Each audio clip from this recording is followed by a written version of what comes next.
Hi, this is Ananya. Welcome to Newsbeat's latest updates. Most Omicron cases in Delhi. Big jump, night curfew from today. 10 points.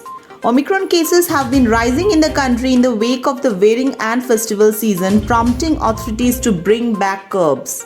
Amid fears of the new Omicron variant driving a third wave of COVID infections, the country today reported 578 cases of the new strain over the past 24 hours, a hike of 37% from Sunday's tally of 422. Here are the top 10 points.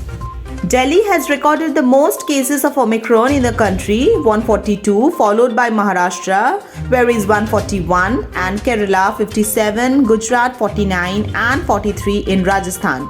The Health Ministry said in a bulletin. Overall, the country reported 6,531 COVID cases over the past 24 hours, 6% less as compared to yesterday.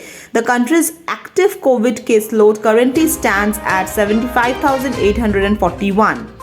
Omicron cases have been rising in the wake of the wedding and festival season, prompting the authorities to bring back curbs that had been eased after case counts dropped. Pictures of crowded markets in Delhi and unmasked Christmas celebrations in Kolkata have set alarm bells ringing and brought back grim memories of the second wave. Delhi has activated the graded action plan prepared earlier this year to tackle surges in infections.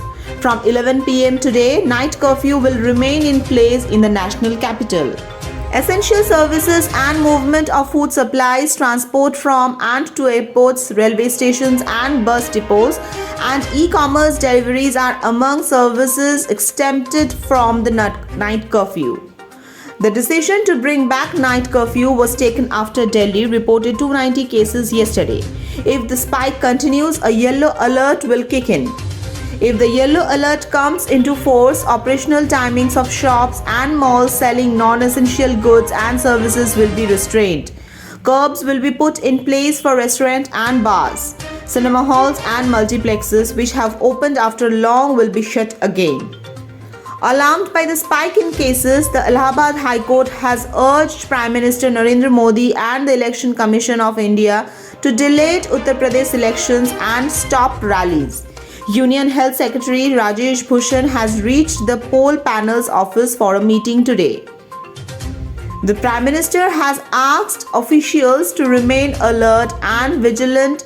He has also announced that India will start giving booster shots to frontline workers and those above 60 from January 10, and that vaccinations will begin for children between 15 and 18 years from 3rd January. Thank you for watching the video. Stay tuned and please subscribe our channel for such more latest updates.